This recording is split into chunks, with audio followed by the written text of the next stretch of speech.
Why you were not born by accident. Buddhism on causes, conditions, and continuity. Close your eyes for a moment. Take a breath. And ask yourself a question that most of us spend our entire lives avoiding. Why me? Why was I born into this family and not another? Why do I have this body, this mind, these particular struggles and gifts? Why here? Why now? Most of us accept our existence as a given, like we just appeared here by cosmic lottery. As if consciousness randomly landed in this body the way a raindrop randomly hits a leaf. But what if that's not true? The Buddha, over 2,500 years ago, pointed to something profound. Nothing in this conditioned world arises independently. Everything comes from conditions, and that includes you. Today, we're going to explore one of the most misunderstood teachings in Buddhism: rebirth. But we're not going to ask you to believe anything. We're going to look at observable evidence. We're going to examine your own experience, not to judge anyone, not to create fear, but to see clearly, and in that seeing, find freedom, compassion, and a reason to care deeply about this very moment. The principle: nothing arises without conditions. Let's start with something the Buddha called paticca-samuppada, dependent origination. In the Connected Discourses, the Buddha said something remarkably simple. When this exists, that exists. When this arises, that arises. When this doesn't exist, that doesn't exist. When this ceases, that ceases. This isn't poetry. This is the Buddha pointing to a fundamental law of reality. He said this law stands firm whether Buddhas appear or not, as an established order of the Dhamma. He didn't invent it. He just saw it clearly. What does this mean? It means that everything you experience arises from conditions, not randomly, not from nothing. Think about a seed. Does it sprout because of luck?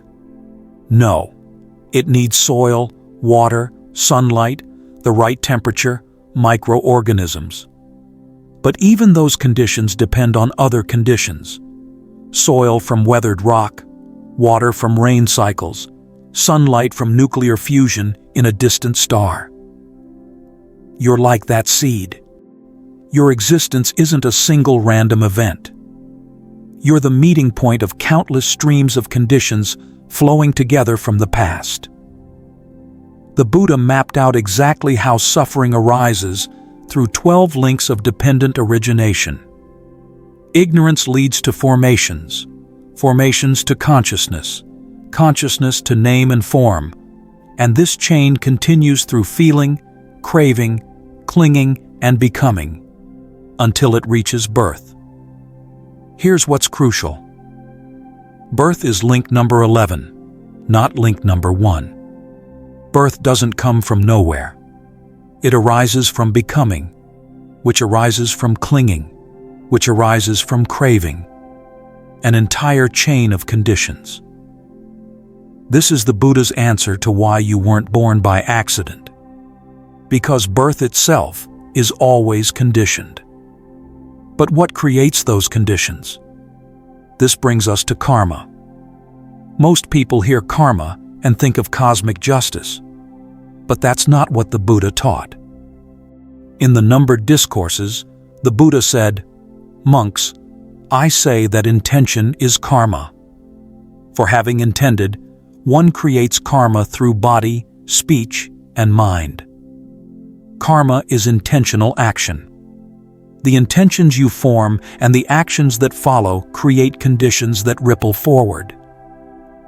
Imagine dropping a pebble into a still lake. Ripples spread out, hit the shore, bounce back, interact with other ripples. Even after the pebble has sunk, those ripples continue shaping the surface of the water. Your intentional actions work the same way.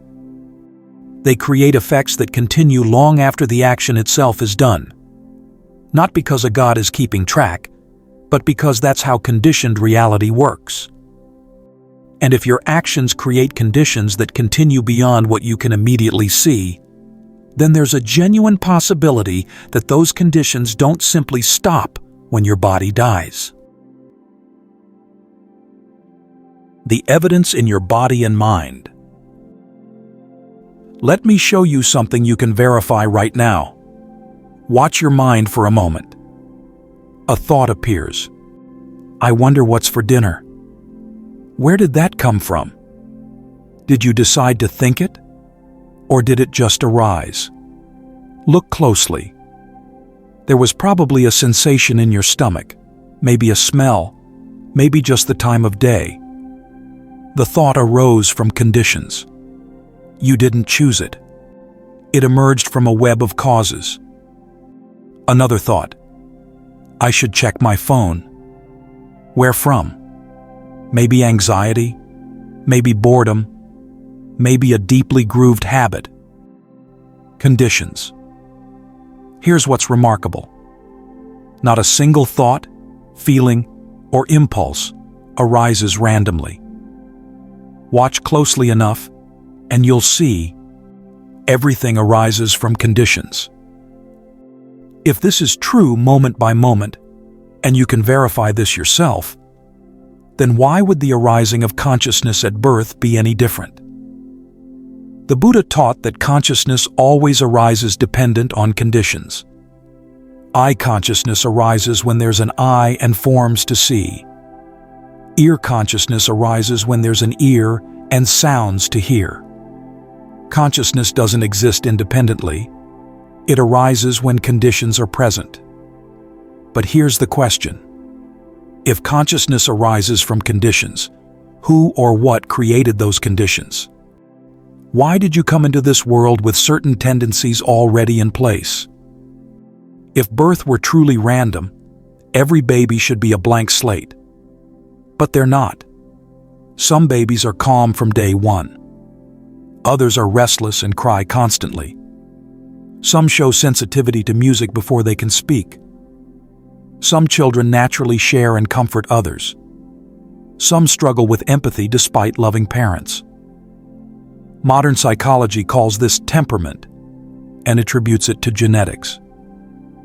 But here's the deeper question. Out of millions of possible genetic combinations, why did this specific one arise? The Buddha's answer? Becoming conditions birth. Birth isn't where you start. It's where a previous stream of conditions continues. The Buddha teaches that consciousness arises dependent on formations, accumulated patterns of intention and action. These formations don't disappear at death. They condition the next arising of consciousness. This is why you came with certain tendencies. Not from nowhere, but from the momentum of previous conditions. Think about your own life. Are there fears that don't make sense? Terror of drowning though you've never almost drowned.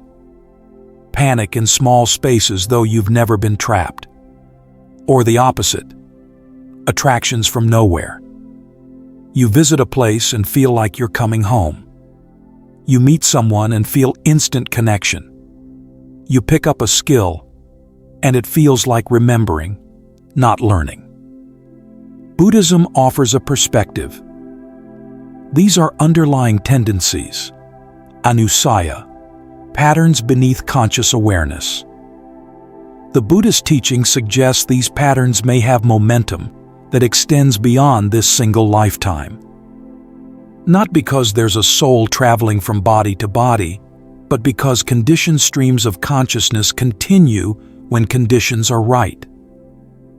And here's something beautiful. When you start seeing this way, judgment softens.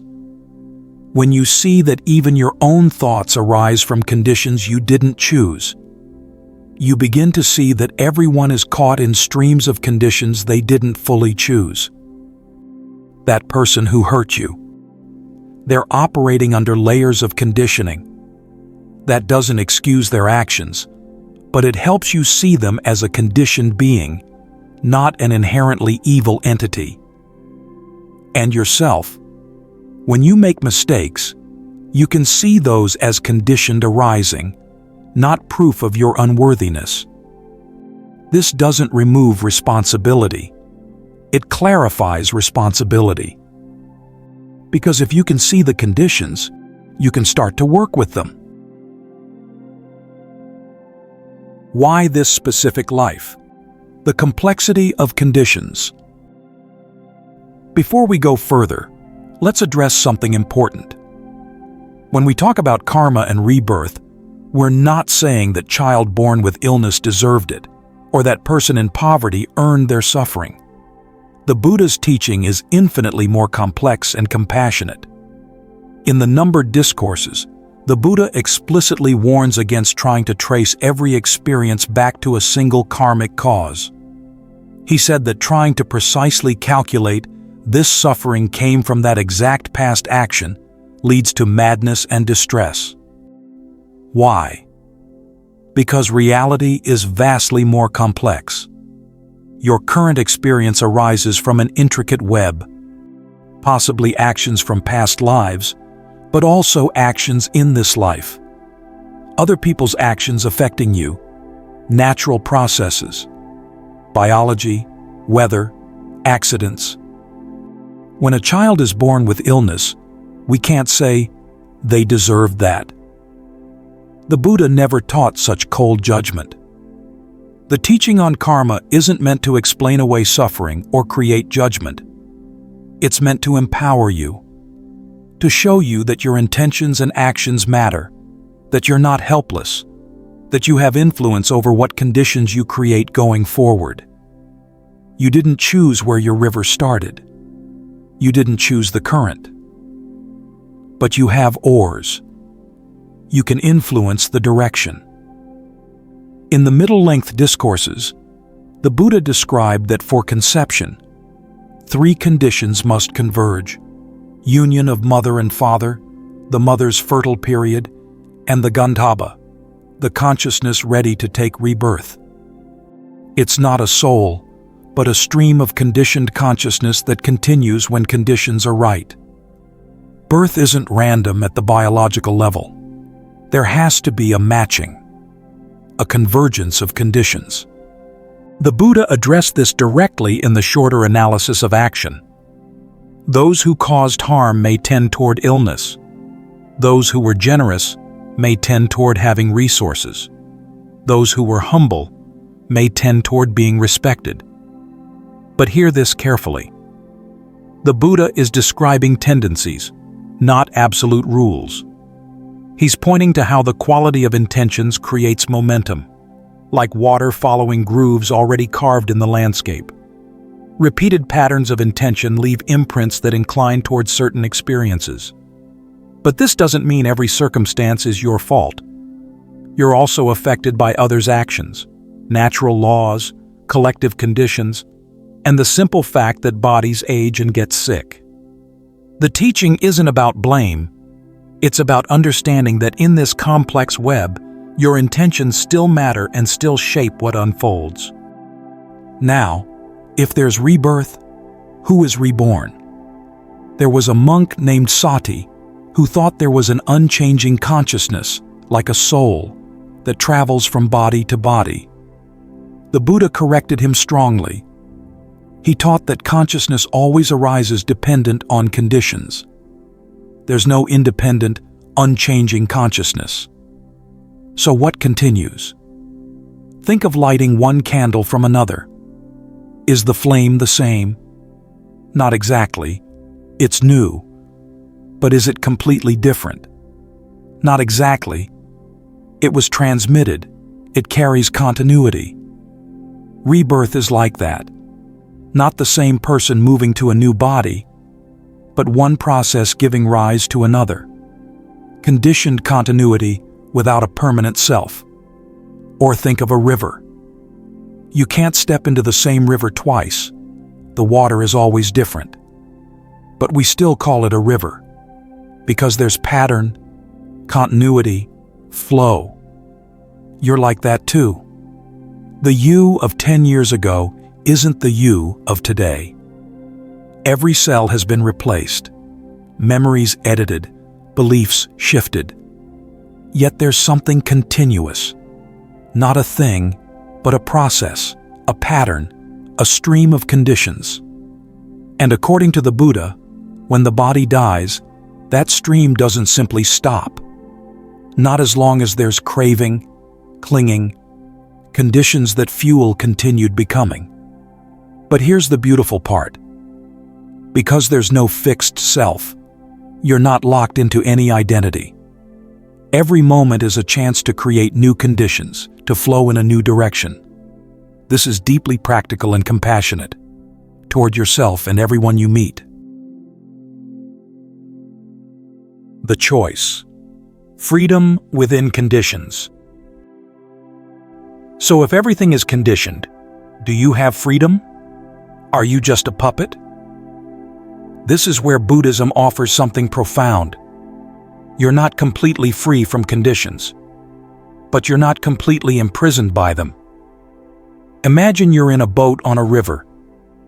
The current is strong, momentum from past conditions. You can't make it disappear. But you have oars. You can influence your direction. You didn't choose where the river started or how strong the current is. But you can choose what you do right now. And that choice creates new conditions. In the numbered discourses, the Buddha taught 4 types of karma. Dark karma, creating suffering. Bright karma, creating happiness. Mixed karma, and neither dark nor bright karma. Action that doesn't create new karma at all, that leads toward liberation. This 4th type is the path. And here's what's beautiful. It's available to everyone. No matter what brought you here, you can cultivate this starting right now. How?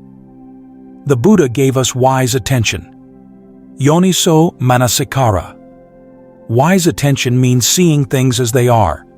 Impermanent, unsatisfactory, not self. When you see clearly like this, unwholesome patterns can't take root. Unwise attention means seeing things backwards. Seeing the impermanent as permanent, the unsatisfying as satisfying. This strengthens suffering. Here's a practical example. Someone criticizes you. Anger arises. Unwise attention says, "This anger is justified. This is who I am. They deserve it." This feeds the anger, creates conditions for it to arise more easily. Wise attention sees, anger is arising from conditions. Their words, my insecurity, past patterns. It's not me. It's not permanent. If I don't feed it, it will pass. This way, you're not suppressing. You're seeing clearly, and in that clear seeing, it naturally loses its grip. This is your power. Not power over external circumstances, but power over how you respond, what conditions you create through your response. And those conditions matter, in this life and beyond. This isn't about perfection. It's about gradually learning to see more clearly and respond more wisely. The weight of this moment. So here we are, at the heart of it. This moment, right now, is not just time passing. You're planting seeds. Every thought you repeat, every emotion you feed, every intention you form, they're creating conditions. Conditions for tomorrow, for years ahead, for the stream of consciousness that continues. But let's be clear. This isn't about being perfect. It's not about never making mistakes. What it asks is a gentle, gradual cultivation of awareness. Patient, compassionate learning to see more clearly, respond more wisely. In the Dhammapada, the Buddha said, "Mind precedes all mental states. Mind is their chief. They are all mind-wrought. If with an impure mind a person speaks or acts, suffering follows. But if with a pure mind a person speaks or acts, happiness follows like a never-departing shadow." Notice, he doesn't say with a perfect mind. He says with a pure mind, meaning clear, awake, seeing things as they are. And that clarity can develop by anyone, including you. If you've spent years feeding resentment and you're only now recognizing that pattern, that recognition itself is wisdom arising. That's already the beginning of change. You're not trapped. The past doesn't have absolute power. Yes, conditions have momentum, but every moment is a choice point. Every moment is a chance to row in a slightly different direction. Every version of you that came before brought you here. They made choices under the conditions they faced. Some wise, some confused. They passed the torch to you. And now, you are the ancestor of everyone you will become. The you of tomorrow is looking back at today. The stream that continues will carry the imprints you create now. What will you pass on? Maybe a little more awareness, a little more kindness, a little more willingness to see clearly. Maybe you'll be the one who starts to break a cycle, who sees a pattern and chooses differently, who plants seeds of understanding instead of reactivity. And here's the profound truth. When you do this for yourself, you're doing it for all beings. Because we're all interconnected. Your peace contributes to the peace of the whole. Your clarity becomes part of the shared stream. Your transformation ripples out in ways you'll never fully see. So let me leave you with one question. In this moment, what are you planting? Not yesterday, not what you should, just now. What are you feeding? Are you planting seeds of kindness, even small ones? Seeds of understanding, even incomplete, just a willingness to look clearly. Seeds of letting go, even just loosening the grip slightly. Those seeds will grow, not as punishment or reward, but as the natural unfolding of conditions. You were not born by accident. You were born from a vast web of conditions. But the being you're becoming, that's not entirely out of your hands. You have influence. You have the capacity to learn, to grow, to create new conditions. And that capacity exists in every human being. That's the hope. That's why this moment matters.